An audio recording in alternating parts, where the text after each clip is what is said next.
Yusek Kati, well, let us devote the remaining 15 to 20 minutes para hindi masayang ang kanyang...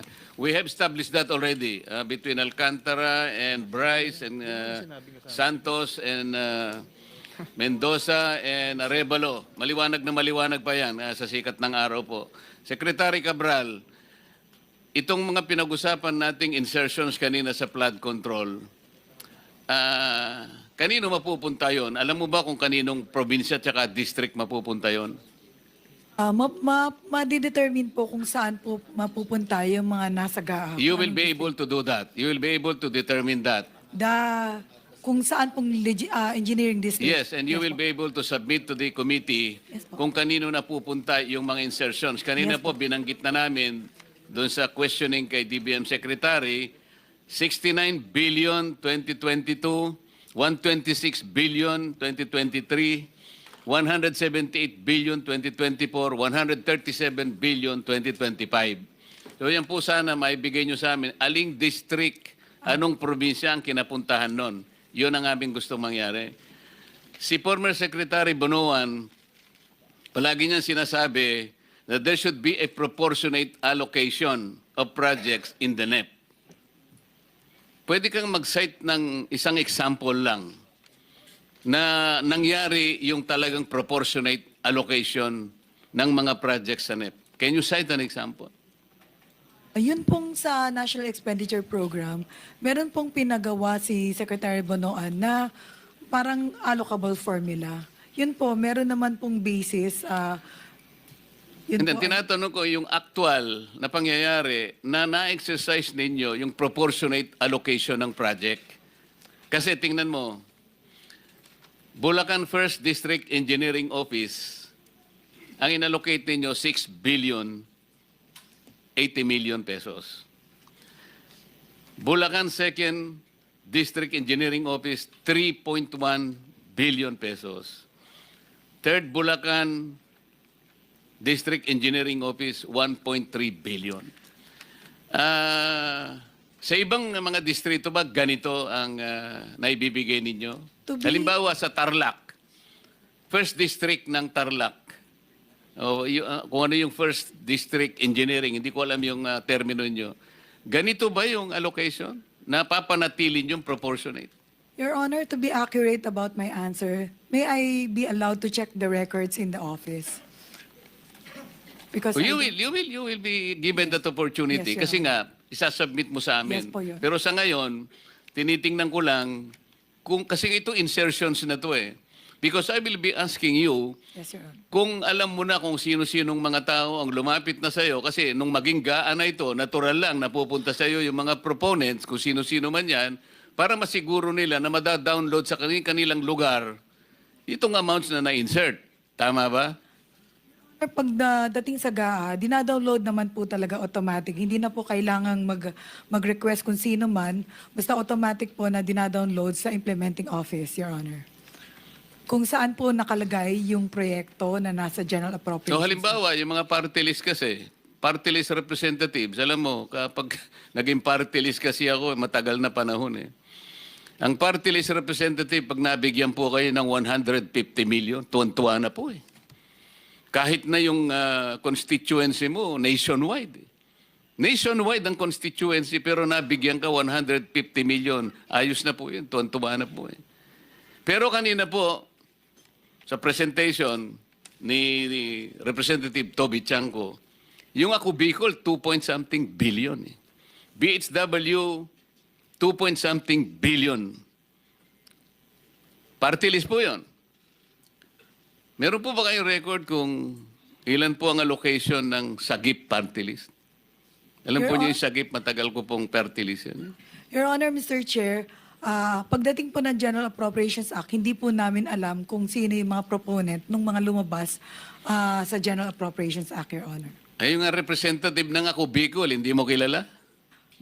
Hindi po namin malalaman, Your Honor, kung Hindi mo kilala yung representative ng ako Bicol? kilala po, Your Honor. Meron siyang 2-point-something billion ayon doon sa testimony ni Rep. Toby Chanco. Hindi po kami nabibigyan ng kopya ng proponent pag General Appropriations Act, Your Honor. Hindi At kayo ano?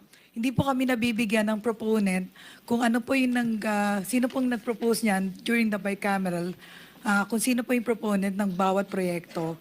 Kung saan lang po nakalugar yung proyekto, doon lang po bababa yung mga Bakit yung mga projects ng flood control, halimbawa, wala siyang description as to type of flood control. Hindi man lang niya sinabing dike, revetment, floodgates, nagiging masyado siyang generic Hindi man sinasabi kung anong river system ang involved. Walang length, walang station, walang specified na saan bang start, saan ang ending. Masyado siyang generic, masyado silang vague. Hindi ba yun ang dahilan kung bakit nagkakaroon ng napaplug kayo dahil dyan Kasi alam nyo, hindi pare-pareho po yung tinatawag na morphology ng mga rivers. Alam ko, dapat alam ninyo yun Ano po yung morphology? Yung width, yung depth, yung elevation, yung contour, yung discharge capacity, yung even carrying capacity ng isang river. Ibig nyo sabihin, pare-parehong characteristics ng mga river basins. Pero sa paglalagay po nyo, paglilista ninyo ng project, very generic Doon po lumilitaw itong pangungurakot na nangyayari dito Kasi, kayo naman ang naglilista Kanina po, binanggit namin, noong panahon ni DBM Secretary, nakiusap sa inyo You have to be very strict in adhering to the specified limits and ceilings na pinrovide. Bakit po ninyo pinapalitan, Madam Yusek?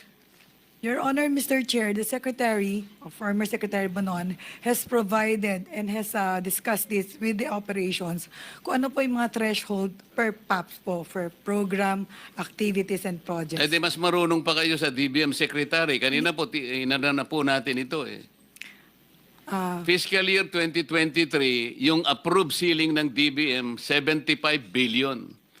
Ang ginawa po ninyo, pinalitan nyo ng 70 billion, tinanggalan nyo ng 5 billion. 2024, ang sabi ng DBM, ang ceiling, 96, ito po, flagship projects ito. Ito po yung foreign assisted projects. 97.7, 2024, ginawa nyo yung 70. Inalis nyo yung 27 billion. 2025, sabi ng DBM, ang ceiling, 66 billion, kaya nyo lang ginawang 70 dahil nag-complain nga ang Pangulo Siniro nyo kasi sa GAA ang lahat ng flagship projects ng Pangulo. Can you imagine that? Pati flagship projects ng Pangulo, siniro po ninyo, nasa record to Pero bumalik na naman kayo, 2026, sabi ng DBM, 167 ang ceiling, foreign assisted projects, ginawa nyo na namang 100, tinanggal nyo na naman ang 67 billion. Bakit ninyo ginagawa ito? I will reiterate, Your Honor, the threshold for PAPs or program activities and projects has always been discussed by Secretary Bonoan to the Undersecretary in charge and has considered the absorptive capacity. Hindi po ang department ang nag-zero dun sa foreign assisted po. It was the result of the General Appropriations Act. Yusek Kati, narinig mo ang sinabi ni Secretary Pangandaman kanina. Kapag ka pinalitan ninyo yung ceilings na ibinanggit nila o nilagay nila sa NEP, magkakaroon ng negative effect Nag-generate meron siyang parang sinasabi na fees na babayaran. Bukod sa nai-slow down o kaya nag-i-incur ng cost overrun ng projects. Bukod pa dun sa nawawala yung tiwala sa atin ng ating mga bilateral and multilateral partners. Kanya-kanya sinulatan 2023 pa, sabi niya, please observe strict adherence to the ceilings na ginagawa namin. Pero kayo mismo, binabago ninyo Kasi nga, tingnan mo itong nangyari. Itong operations, ito po kasama ng PAP ito. Operations, 2023. Itong ginawa mo ay inalisan mo ng 604 billion ang operation. Ito naman ang dinagdagan mo, 630. Kaya ang nadagdag sa operations is 25 billion pesos. Bakit mo siya dadagdagan pero babawasan mo yung FAP? Alam mo, ito yung pinaka-problema eh. Itong nakikita namin, itong pagdagdag mo ng operations by 25 billion, dito na pupunta doon sa sinasabi nating convergence eh. Ito yung conversion nyo. Meron kayong SSP, Special Support Program. Hindi ko maintindihan kung ano ibig sabihin ito. Meron kayong SIPAG. Ito yung Sustainable Infrastructure Project Alleviating Gaps, kung ano man ang gusto nyo sabihin. Hindi ko alam kung anong na-alleviate ninyo. Ang maraming na-alleviate dito, mga bulsa ng mga kung sino-sino na ngayon ay nagtatapat na sa atin. Meron pa kayong 002. Outcome of Operations 001. Ito yung mga roads and bridges. 002, ito po yung flood control na napakarami. Alam po nyo, sa listahan namin na 60 na potential ghost projects, kalahati nun 002, flood control projects.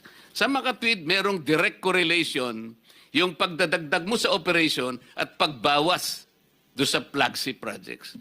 Malaking problema ito, Yusek. Kaya namin pinopoint out ito. You want to say something? Your Honor, maybe Secretary Bonoan can enlighten us on the threshold that he provides for example, for foreign assisted projects and other programs, activities, and projects of the department. Huwag ka mag-alala, ipatatawag namin siya. But kayo po yung unang ano rito, kasi kayo po yung USEC sa planning service. Kayo ang PPP at ngayon, pati po yung mga applications, pati lahat ng mga software nasa inyo na.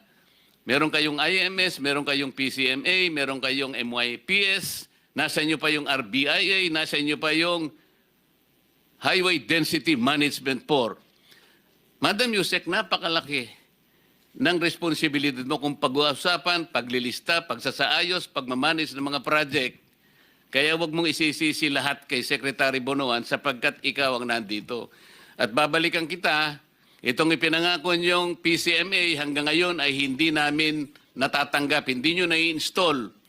Huwag ninyong gagamitin katwiran na kailangan meron kaming direct server o kaya kailangan mag-subscribe kami sa satellite. Hindi ko maintindihan yon because ang inyong project engineers, meron silang username, meron silang password. Bakit sila nagagamit nila using the internet? Sila ba merong lahat ay Paano kayo magsasabi ng real time ngayon? Kayo pala hindi nakasubscribe sa satellite. Paano magkakaroon ng real time? Sabi ng inyong mga representatives, it is very costly. Kahit na very costly, kung yun ang kinakailangan para makita natin real time kung yung mga project na gagawa nyo, ba't hindi kayo gumastos? Gumagastos kayo sa ibang pamamaraan. Nasasalaula ang pera ng bayan, pero kayo ay yung gumastos sa isang project na matutukoy natin real time. Hindi kami maniniwala na hindi nyo mai-install sa amin ngayon. Nangako ka eh. Sabi mo, dadalhin mo rito yung administrator ng PCMA. Wala na lang tayong time, Madam Secretary. Pati yung binigay mo na database sa Pangulo, yung MYPS, doon mo ibinase.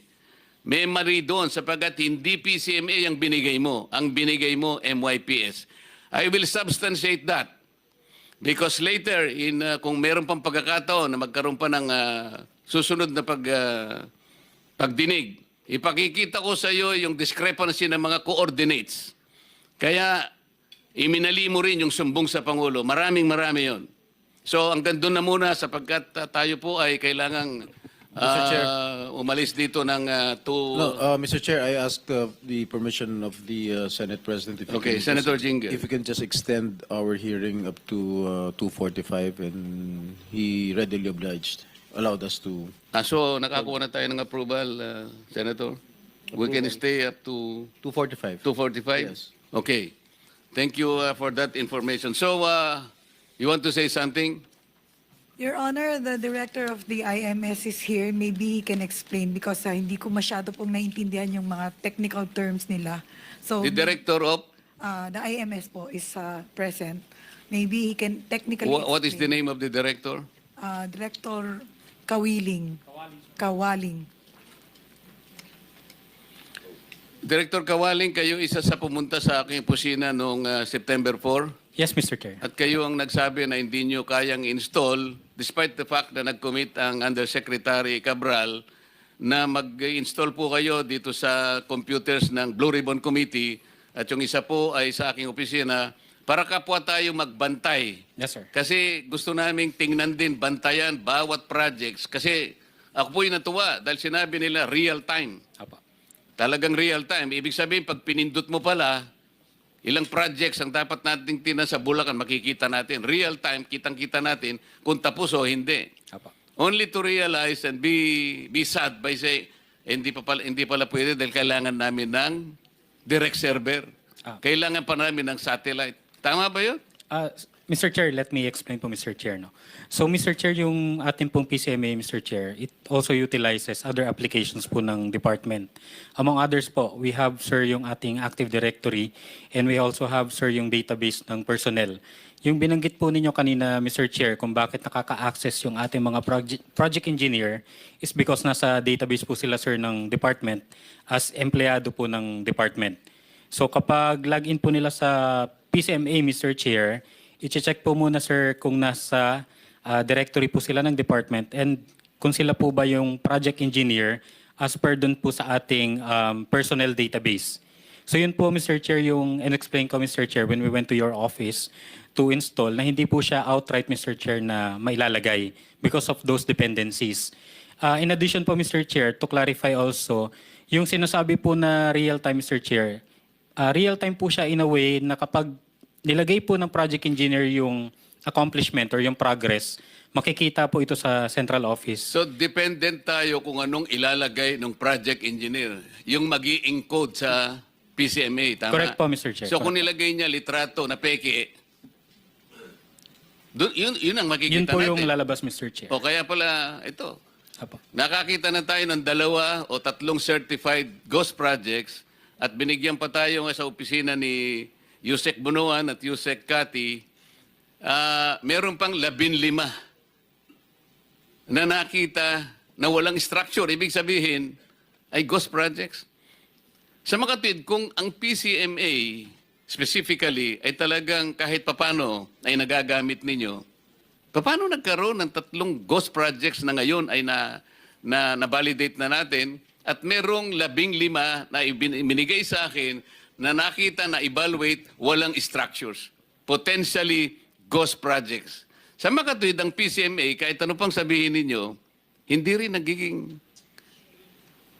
nagagamit kagaya ng objective na gusto nyo sabihin. Kasi ang sabi po ninyo, ang purpose ng PCMA, binanggit ko na ito, Secretary Yusek, ang purpose to provide a centralized, efficient, and transparent platform for monitoring all DPWH infrastructure projects. So sablay.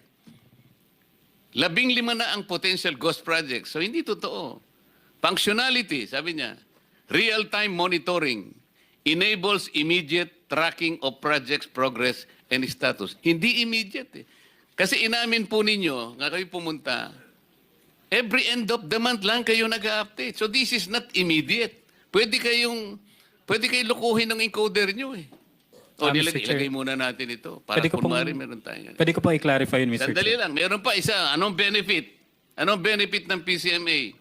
Eliminates ghost projects. O, kung totoo yung PCMA, hindi sana tayo dapat nagkakaroon ng hearing na ganito, di ba? What are you wanting to clarify? Mr. Chair, yung data po ng PCMA, Mr. Chair, na available po internally sa department, yun po yung real-time, Mr. Chair. Yung data po, Mr. Chair, na nasa website, it's just a subset po, sir, ng data na nasa PCMA. Yun po, sir, yung pinapublish on a monthly basis. So ano yung data na binigay nyo sa Pangulo, sa PMS, na ngayon ay siyang ginagamit doon sa sumbong sa Pangulo? Yung data po, PCMA or MYPS? sir, it's a combination po, sir, Mr. Chair. Ng, Bakit napakaraming maling coordinates? Tiningnan ko lang, meron na 15 discrepancy sa coordinates. Why? Mr. Chair, yung data po, Mr. Chair, na nasa sumbong sa Pangulo website is a combination of data from the multi-year planning and scheduling Kaya application nga, units. MYPS nga eh. Apo, Mr. Pinipilit Chair, mo if I na PCMA pero MYPS ang nakikita ko. Kaya nga, merong discrepancy. So kahit ang binigay nyo sa Pangulo, may mali. Sa akin lang na analysis, 15 na nga yung nakita ko, o higit pa, na discrepancy ng coordinates. Kaya hindi mapagbabasihan. Kaya gusto naming tumulong, kaya ko naisip, ang Blue Ribbon, tutulungan na namin kayo Pati kami mag-iimbestiga na rin. Pero kung hindi nyo rin kami mabibigyan, pare-pareho na tayong mabubulag dito na kayo ang dapat naming inaasahan, na kayong humimay sa mga project, wala pala itong puro lang puro lang sa papel ang inyong ang report nyo Mr. Chair, if I may. Yes, How Senator. accurate is your data? Sir, yung accuracy po, sir, depende po, sir, sa users po, sir, ng PCMA po. Nagdidepende lang kayo doon? Kung ano po, sir, yung isubmit, sir, ng mga project Kasi, engineers po. katulad ng sinabi ni Senator Marcoleta, we have received a lot of reports that there were many errors in the coordinates that you submitted in the Office of the President. Ibig sabihin, are you trying to mislead the President? Yung mga pinuntahan yung mga in-inspection niya mga lugar sa Bulacan, hindi pala yun ang dapat niya puntahan? You are trying to mislead the President. Totoo yun. Totoo yun. Kamukha yung pinunta niya sa Kalumpit. Nagsimula yun 2021. Oh. Yun ang sinasabi namin na even the Office of the President was misled by you. Hindi ko alam kung talagang gusto nyong gawin yun o sa pagmamadali ninyo. I don't know. Kaya dito lang natin inaayos lahat ito. Pati Pangulo ng Pilipinas, niloloko niya na. You are trying to mislead the President of the Philippines. Inuulit ko, yung mga pinuntahan niya, hindi niya dapat puntahan yun. Yung mga dapat niyang puntahan, dapat alam niyo. Kung ano yun, dapat, di ba may geotagging kayo? Oh. Why are you trying to mislead the President? Sir, can I clarify po, Mr. Chair? Yung nasa sumbong sa Pangulo website po, ang combination po yun, sir, ng data ng MIPS and PCMA. Yung accomplishment po, sir, na reported ng project engineers, yun po, sir, yung galing po ng PCMA. Yung planned location po, Mr. Chair, ng projects, yun po yung galing po sa... It doesn't matter now because I myself took the trouble of looking into it randomly. May 15 na akong nakita na mali ang coordinates So, mamimislead ng Pangulo. Gusto niyang puntahan doon. Ang pinakita niyo, ganito. Alam mo, point something lang, mawawala na yung sa coordinate. Napaka-importante nun Halimbawa, kung ikaw sumasakay ka ng helicopter, ako naman palagi sumasakay nung nangangampanya kami ni Senator Sherwin kasi wala akong helicopter. Kailangan ng coordinates. Kung hindi kami makakarating sa pupuntahan namin. So, ang daming mali. Yun ang sinasabi niyo. Nagre-rely lang ang Presidente sa inyo, sa data na isasubmit ninyo. Correct? Kayo, yung data na kinukunan ninyo, hindi nyo vina-verify yung accuracy ng data na yon. Kaya kung ano-ano binibigay nyo kay Presidente.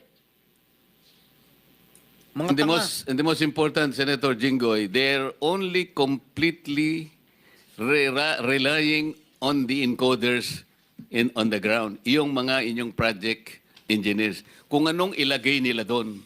Walang sila lang Kasi ang dami nito. Let's say, pinag-uusapan natin ngayon, 10,000 flood control projects. So, you are totally dependent on the report. So, yung area niya, bahala siya. Kung ano yung ilagay. Paano niyang may upload yun using the internet only? Nagbe-verify kayo once a month. Once a month. Pagkatapos sasabihin nyo dito, real time. Huwag nyo kaming imi-mislead. Ako naman napabilib nyo nung una. Kaya ako, sabi ko, paki-install nyo nga para tulungan namin kayo na magbantayan tayo. Gusto namin tumulong talaga Paano magiging real time? Once a month. Mr. Chair, may Yes, Senator. But alam mo, Director Kawaling, nagpapakita lang ito talaga lahat na hindi kayo masyadong seryoso sa inyong ginagawa. Dahil alam nyo, kung kayo sa military, nagbigay kayo ng maling grid coordinates, tapos nag-request kayo ng call for fire. Binigay nyo yung grid coordinates na yan, paghingi nyo ng call for, request for fire support galing sa akin, paliparin ko yung mga mortar ko, yung aking mga howitzer, mga kanyon, bagsakan yung coordinates na binigay nyo, patay yung mga inosenteng tao doon na hindi dapat mamamatay dahil mali ang binigay ninyong grid coordinates. Patay. So, hindi nyo alam yung ganong mga consequences na mali pala yung ginagawa niyo. Thank you, Mr. Chair.